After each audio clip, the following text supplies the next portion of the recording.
Tanya and I started Seed in 2014, we focused on the development issues of Kurdistan, and we quickly got to trauma.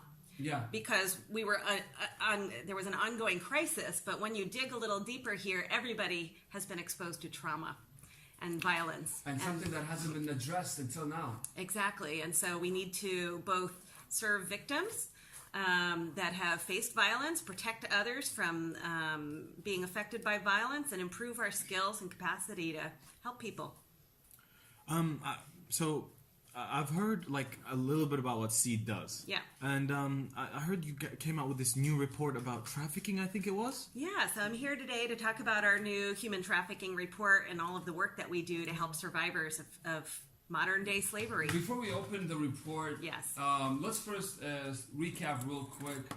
What does Seed Foundation primarily do, and where do they work? Yeah, so we're a locally registered NGO, and we're a mix of international expertise and local staff and local know-how and understanding of the culture and the social issues that we face here. And our primary mission is helping survivors of violence in their recovery. So that includes people that have been displaced or affected by war, people that were in ISIS captivity, human trafficking victims, people with mental health issues. Gender-based violence is a huge part of our work. So women, men, children that are affected by violence in the home or in the public. And the goal is to do what with these people? Like how do we care for these people? So we deliver very high-quality mental health services combined with case management, which is basically we assess somebody's overall needs in health, mental health, their housing, their legal issues, protection issues, are they safe? We look at all of these issues, how they're connected to their community. We come up with a care plan with the client, and then we work with them to try to address those needs using other partners. We make referrals, we bring them to doctors, we try to help them build their resiliency and coping skills through therapy, help them function. Some people are so traumatized by their life experiences, they can't get out of bed. They can't care for their children. They can't function. And so our goal is to help people improve their overall well-being so that Kurdistan can be more stable, more safe, more democratic, more prosperous. And we think at the heart of all that is individual and community well-being and family well-being. And with this work, you guys face some really horrible, heartbreaking stories. Yes. So, I mean, how is your staff able to do this on a daily basis to go and talk and meet with these kind of people? So we have a really robust staff care and well-being program, and that means that if you're going to do good, you've got to feel good yourself, and that means you have to take care of yourself. And we do that through a number of ways. So for all of our staff, we do monthly activities, we do team events, breakfast club, right? Yeah. Park walks. This week we did a meditation where we all just threw off our shoes, sat on the floor, and our mental health advisor guided us through meditation. But we also do provide our service providers with mental health services, debriefings, self-care like art therapy, all kinds of meditation, yoga, and a full range of support, so that we are taking care of ourselves so that we can deliver good services. You have offices in Erbil and The Hague at the moment? Yes, and we also have a Center for Mental Health at Koya University, which is a training center. There we try to develop lessons learned about our work with survivors and vulnerable people, and we train people. So we train NGOs, government workers. Right now we're training the Department of Combating Violence Against Women. It's a multidisciplinary police unit of the government. So we have a broad range of investments in improving Kurdistan's capacity. All right, and before we get to the reports, yes. Real quick, if you are interested in working with the Seed Foundation, if these topics are interest to you, they have a few openings, and I saw them. So guys, check them out. One easy, quick way is I'm looking at this one website that's really cool. It's called hawa.jobs, HAWA. Just type hawa.jobs and then look up Erbil, and then you will see Seed's logo and multiple job openings. Really great opportunity, amazing people to work with, so check it out. This could be something for your calling for you, you know? Yeah, we actually have a whole range of new jobs on the human trafficking programs, and I think Seed's a great place to work. I think we're competitive with our pay, but we also take care of our people. And we're really all passionate about the work that we do to improve people's lives. And so if you're passionate about helping people, then take a look at the job opportunities. I counted at least 7 different kinds of jobs, so look it up. I think it's close to even more. It's 10. Yeah, maybe. in the next couple of days, we're going to be rolling out these new jobs on human trafficking. So you can look them up in any of these kind of job websites that exist, or probably maybe even you guys Our have information website, on your website. yeah, seedkurdistan.org. seedkurdistan.org. Okay, all right. So Sherri, but the reason why we have you here is because of this really important report that you guys have been working on in 2018, the human trafficking report in the Kurdistan region. This is a topic that a lot of people are too. I guess they're too scared to open up because it's a very sensitive issue. It might trigger different people. It might cause a bigger problem that's bigger than yourself. So let's first talk about this. How did you guys decide to choose this topic to work on? Why? And then what happened after you guys started working on this thing? So Seed was created in 2014, and we had been preparing ourselves for about a year before we opened. And at that time, we had this human trafficking crisis. So it's a war with ISIS. But these women and children were both held in captivity, sold from person to person. Children were indentured into child soldiers. So that was one category. And then in my own life, it was the first time I ever had somebody working in my home, a Filipino nanny that worked with my kids. And she started bringing home stories of other people suffering in our community. And so, after a couple of months, my husband called it the Filipino underground, where I had people coming to my door to be rescued, because they were suffering abusive conditions. And that's what started our work with foreign workers. That's a crazy story. Yes, and so since then we've worked with many, many cases from many different countries, local cases, and so we found that the human trafficking issues were so compelling that this abuse of human rights, it's modern day slavery.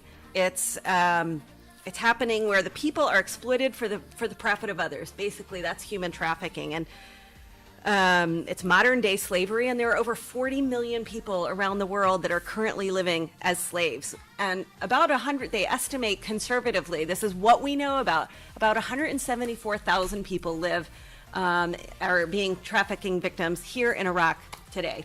Wait, in Iraq? That's the number in Iraq? That's a conservative estimate of people that are, and we'll talk about the different kinds of human trafficking, because all of your listeners see trafficking victims every single day, I promise you. So we're going to dive down deep into who we're talking about in a minute. Okay, so that is a big number. Before we go, so you definitely agree that Iraq does have a problem.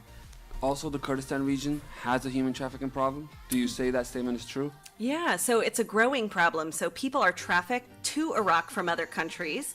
People are trafficked through Iraq on their way to other places. And people are trafficked from Iraq to other countries, including from the Kurdistan region. And I'm really, our report has a detailed assessment about the Kurdistan region. It touches on other parts of Iraq, but it talks about both what we see and the needs of survivors, and all of the incredible work that we and our partners, including in the government, are doing to combat human trafficking. And we're talking about various things. We're not just talking about trafficking people. You're talking about also like organ trafficking. Yeah. My God, people are now also trafficking like livers and kidneys and these kind of things. Yeah. Now?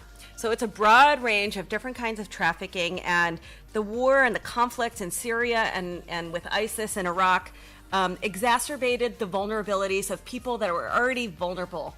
Religious minorities that didn't have protection, women and children who are often victimized in Iraq. And so they're foreign workers, people that aren't able to assert their own rights. And so war and conflict and poverty makes many people victims, but also this happens to people that aren't poor. So we can talk about that too.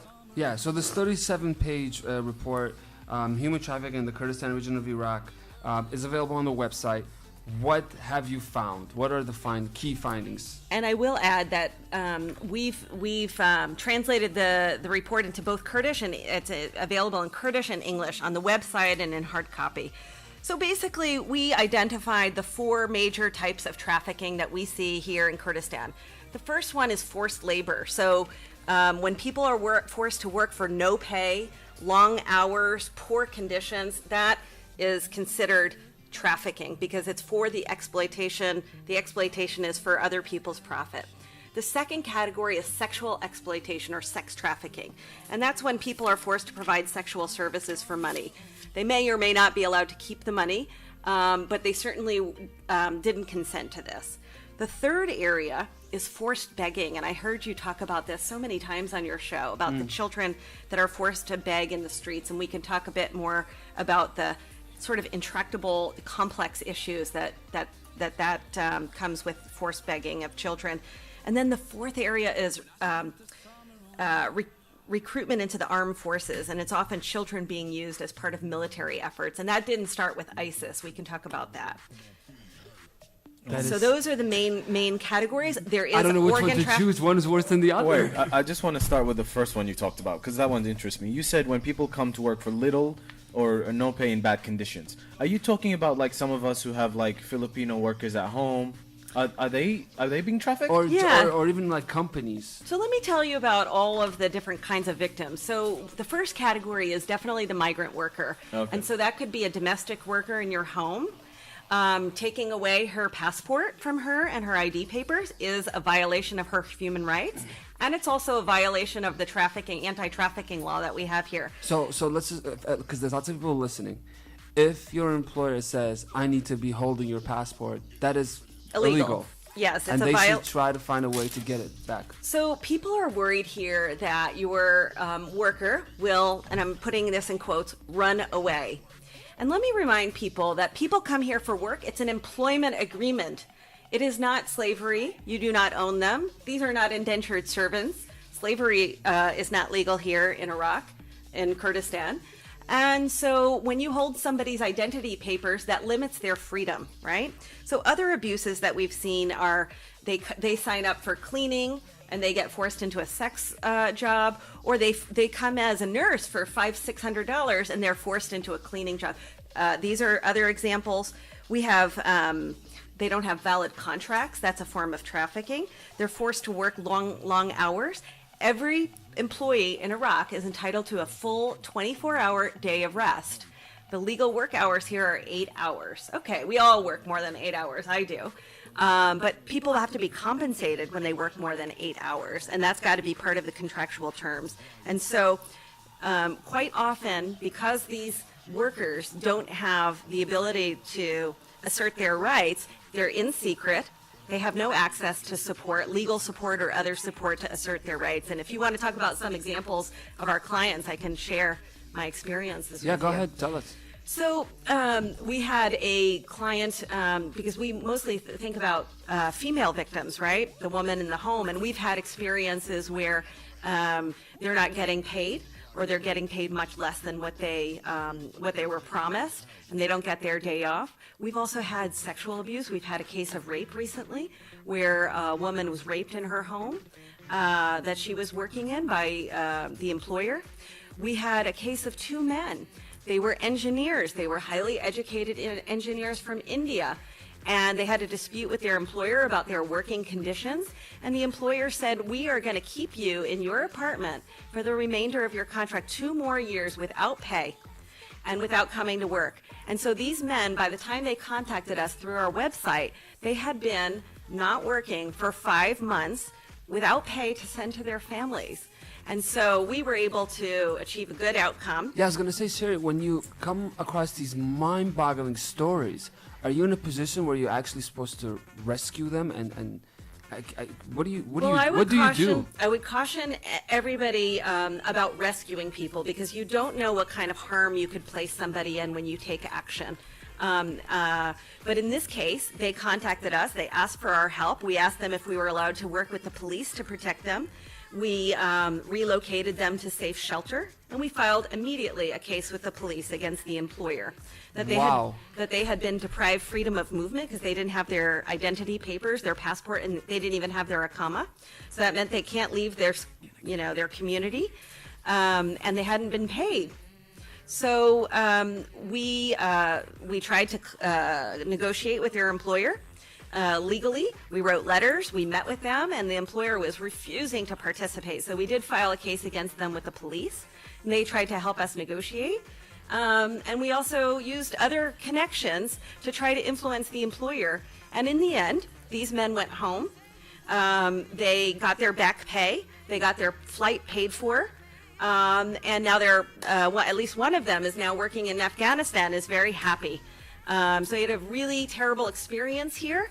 In Kurdistan, his rights were violated. He was treated like the property of this employer, not like an employee with rights and with respect. Sherri, that's a big deal what you're talking about right now.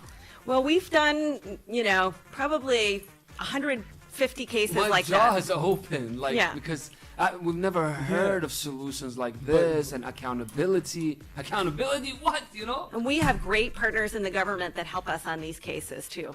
Yeah, but don't you think that the basis of all this is the actual companies that bring these people in? So that's a big part of our work. I want to explain all of the different kinds of trafficking problems, and then we can get to the So we recruitment got to agencies. the migrant workers. Yes, What is the migrant next one? workers. That's the one of 4, right?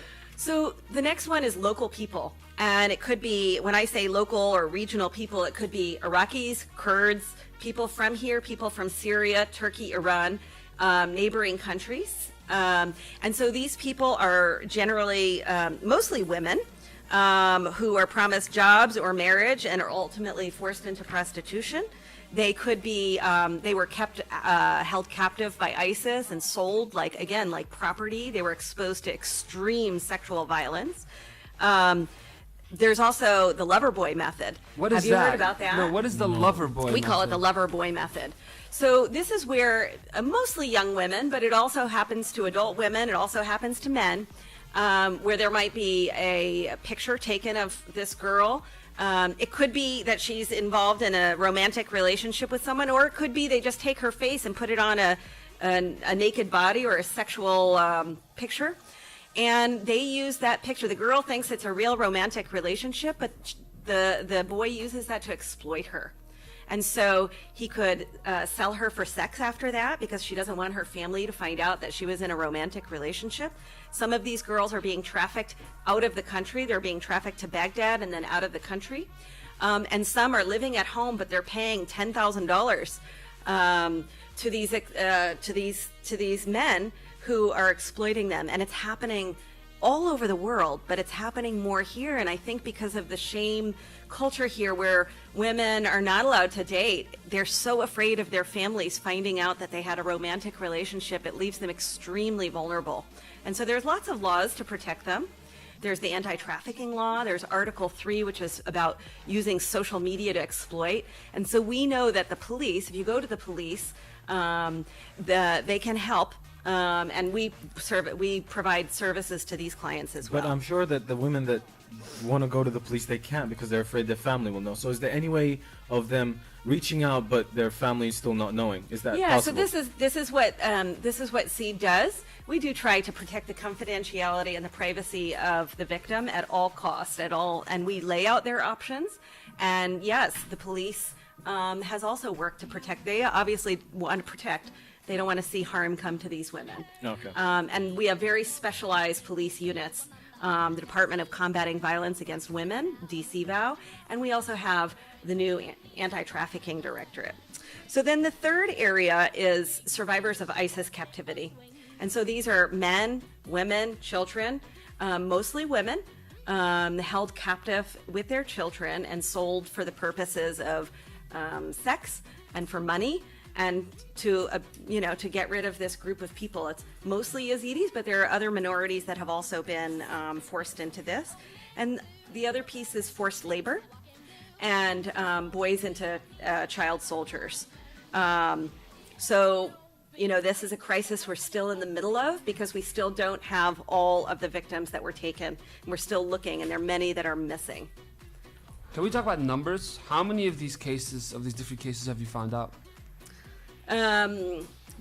Most of our cases, not all, but many of our cases are classified into these categories. Sorry, I just want to mention children and forced begging is also the fourth category that we've seen. So we do, maybe 400 cases a year of people that were trafficked or at risk of trafficking, and they're all around us actually. And you may not know somebody that's been trafficked. You said they're all around us, including that fourth category about kids begging. Yes. It's a very, topic that a lot of people want to talk about, but again, it's an annoying one. Kids coming up to you in the car and just knocking and banging and asking for money, and it's a controversial topic where, hey, should we give them money or should we not give them money? How do we know which one is? How do you find out which one is actually, being trafficked? Or how do you know? And what is the system? What's going on with this? Yeah. This is a different whole new underground. It's a really complex network. So there are, I'm sure, many children in Kurdistan that are from poor families, and their family says, "We need the money, and we need you to go out and beg." But a bigger system here is at play with these criminal networks that force families to take their children, the women and children, out onto the streets, and you'll see them selling things. Whether they get to keep some or all of the resources that they raise is unclear. We do know that there are many abuses of these children. They're in dangerous positions in the middle of the road. Sometimes we see babies that are drugged or appear like they're drugged. They're not normal. Sleeping. Yeah. And they look malnourished. They're obviously dirty and not well cared for. And it's hard to know what is helpful to them, whether giving them money actually benefits them or benefits the criminal network and feeds into this process. And that's an answer that I don't have for you. But I do know that this is a very complex problem. It's something that the government is concerned about. It's something we're concerned about, but it's not something that really is helped by individual interventions with one child. You might be able to help that child, but it is part of a broader system of poverty and exploitation. So part of this poverty and exploitation and people actually trafficking people, sometimes it's the parents? Sure, you can see the women out there with their children, and oftentimes women here are victims and they don't have the ability to consent or protest, and they're forced into these terrible situations, because what mother doesn't want to protect her child, right? Of course, all mothers want to protect their child. And so I have a huge empathy for the situation that they're in, and smiles help. Making people feel that there's a huge indignity about what they're doing, and it makes me feel really pain to see somebody suffer, of course, and somebody that has no choices in life. For me, the first time I came to Kurdistan, it really affected me. But after you see it every day, you kind of become numb to it. They come up to you and you're just like, leave me alone. The window washers. But like you said, how do we help? Like, what do I do in that situation? Tell them contact Seed. What should we say? So there's a lot being done about trafficking in Kurdistan now.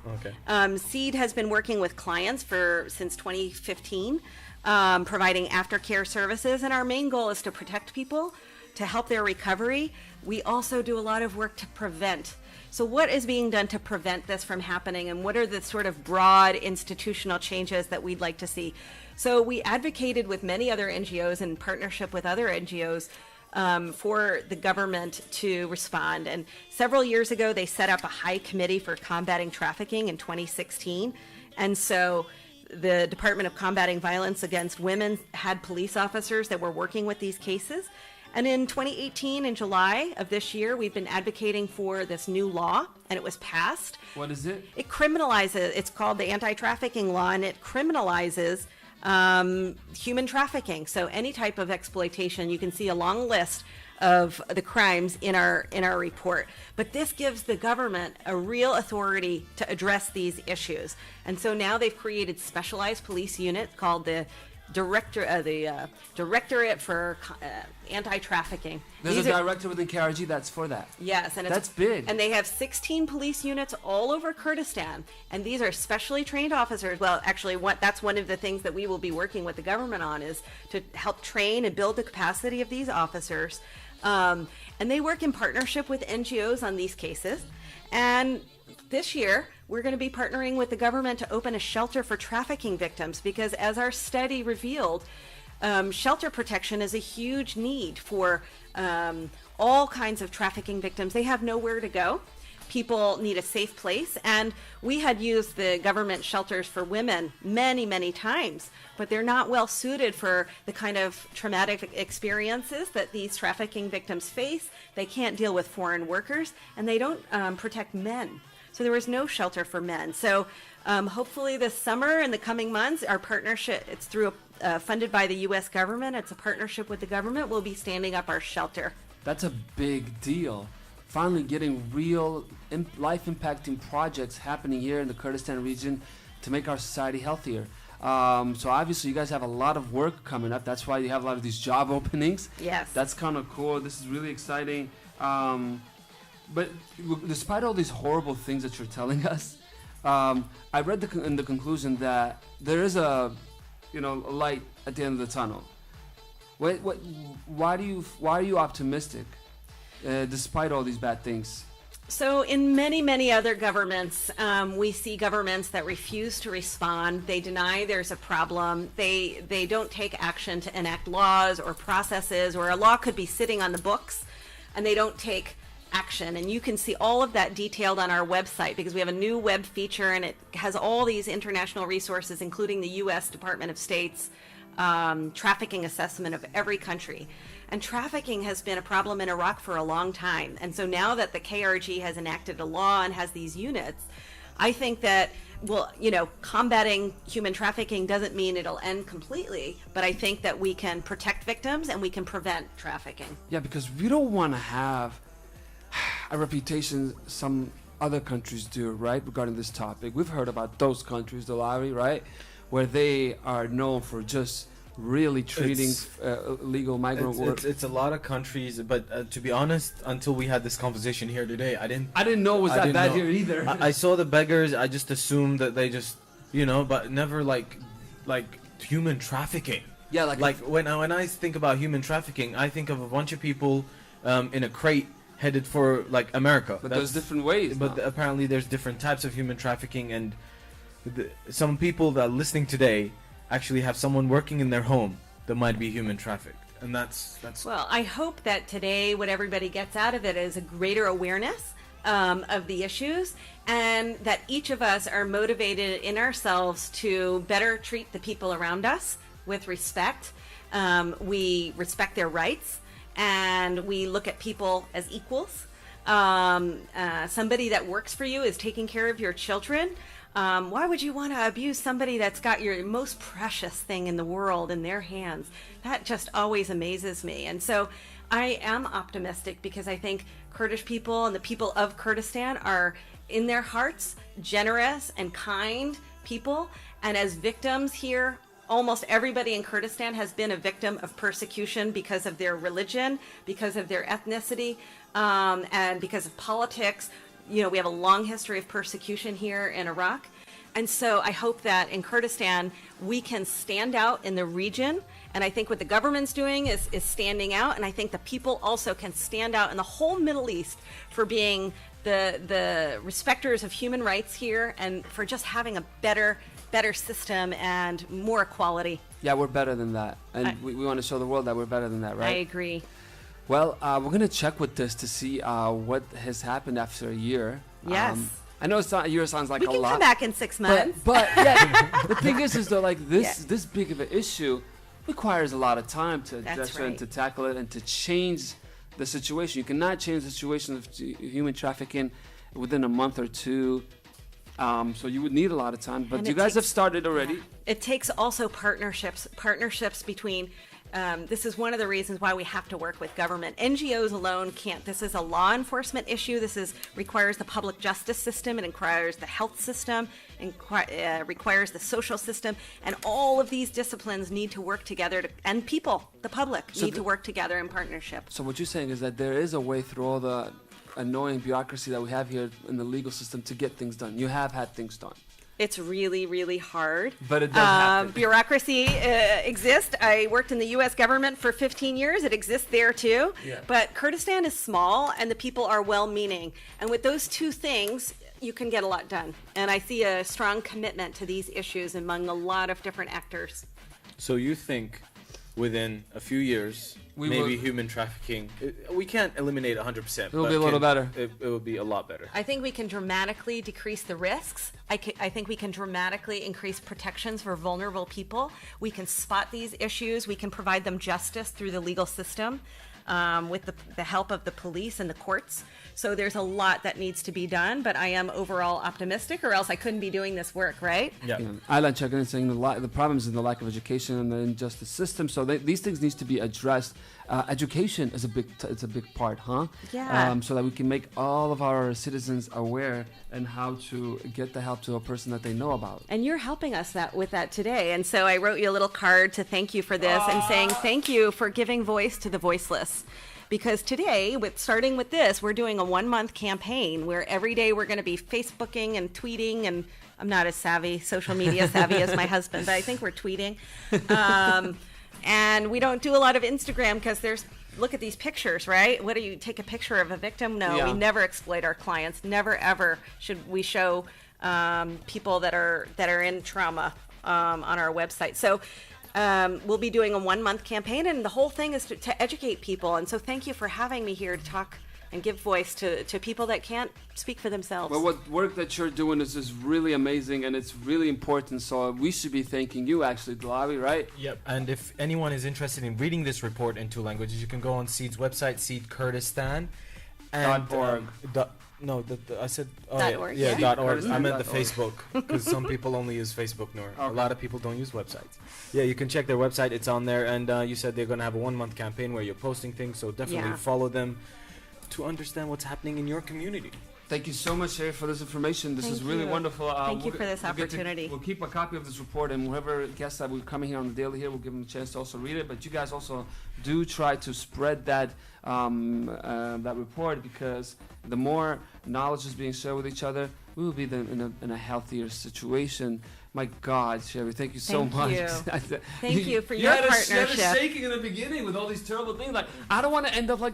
Listen, the most important thing for me is my city. I love my city. I told you, my second dream job was being a tourist guide of my city, and knowing that there's a possibility of your city having a filthy reputation like that is horrible. So I do think there's so many well-meaning people, especially young people. The youth here really inspire me. They want to do something. They don't know always what to do or how to contribute. So we have to one of the things that you guys do is build civic engagement. And I love that. So thank you for helping me reach your audience. Well, thank you so much. May you continue to do your work, and I know you have, good family support. I mean, Kubat is always there for you. He's my partner in this, You for see? sure. I bring him my cases every night. Poor guy.